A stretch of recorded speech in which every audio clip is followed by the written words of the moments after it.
অর্থমন্ত্রীর বাজেট ঘোষণার পরদিনও অস্থির রয়েছে নিত্যপণ্যের বাজার। আলু, পেঁয়াজের পাশাপাশি মাছ ও মাংসের দাম সেই আগের মতোই বাড়তি। সপ্তাহের ব্যবধানে অধিকাংশ পণ্যের দাম বাড়তির দিকে। এদিকে কোরবানি ঈদকে কেন্দ্র করে লাফিয়ে বাড়ছে মশলার দাম। সবজির বাজারেও একই হাল, রয়েছে চালের দাম বাড়ারও পূর্বাভাস। শুক্রবার রাজধানীর বাজার ঘুরে বিস্তারিত জানাচ্ছেন আওলাদ বাবলু।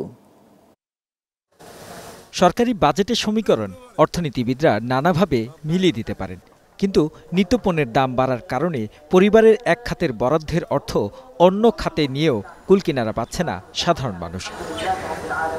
অনেকদিন ধরেই চালের বাজার স্থিতিশীল। দোকানিরা বলছেন, জ্বালানি তেলের দাম বাড়ার প্রভাবে নতুন করে বাড়তে পারে চালের দাম। চালের বাজার গত 15 দিন ধরেই আজ পর্যন্ত একই অবস্থা আছে। জ্বালানি তেলের কারণে হয়তোবা চালের দামটা হয়তোবা সামনের সপ্তাহে হয়তোবা বাড়তে পারে। সপ্তাহের ব্যবধানে ব্রয়লার মুরগির দাম কিছুটা কমলেও কমেনি ডিমের দাম।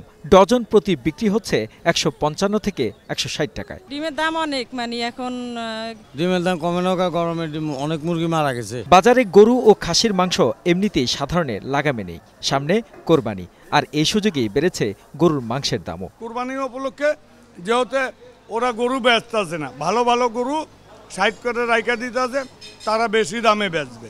ঈদ সামনে রেখে হুহু করে বাড়ছে সব মশলার দাম। একই হাল আলু, পেঁয়াজ, রসুনের। আদার দাম কেজিতে নতুন করে বাড়ল 40 থেকে 50 টাকা। বর্তমানে ঈদ উপলক্ষে মশলা বাজার অনেক গরম। এই তো 50 টাকা 40 টাকা বাইরে গেল গত সপ্তাহ থেকে। আর রসুনের পারছে আপনি 20 টাকা।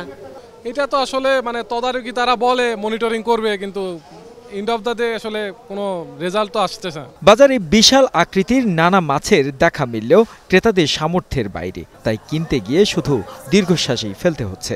একটাই বলতেছে, ওদের কিনা বেশি, ওরা বেশি দামে বিক্রি করতেছে। কষ্ট তো আর শেষ নাই, বলা হইতেছে, শুনো হইতেছে, কিছু করা হইতেছে না। এখন একটু বেশি দাম, এই 2-3 মাস একটু বেশি দাম থাকবে।